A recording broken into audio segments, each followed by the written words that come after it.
রংপুরে কাউনিয়া উপজেলার বৈষম্য বিরোধী ছাত্র আন্দোলনে নিহত রিকশা চালক আব্দুল লতিফের পরিবারের পাশে দাঁড়িয়েছে বাংলাদেশ জামায়াতে ইসলাম।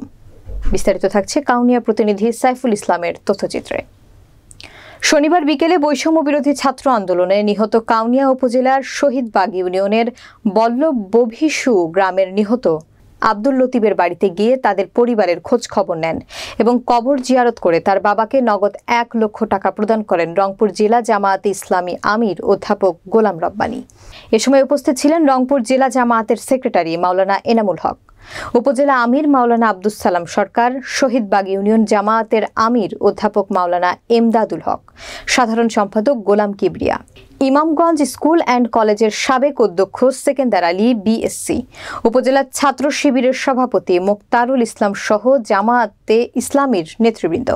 কবর জিয়ারত শেষে সংক্ষিপ্ত আলোচনার সভায় অধ্যাপক গোলাম রব্বানী বলেন, আমিরে জামায়াতের নির্দেশনা মোতাবেক আমরা কোটা আন্দোলনে নিহত প্রত্যেক শহীদ পরিবারের কাছে যাচ্ছি, খোঁজ খবর নিচ্ছি এবং সাধ্যমতো আর্থিক সহযোগিতা করছি। এ শহীদ পরিবারগুলোর পাশে জামায়াতে ইসলামী সবসময় থাকবে ইনশাআল্লাহ।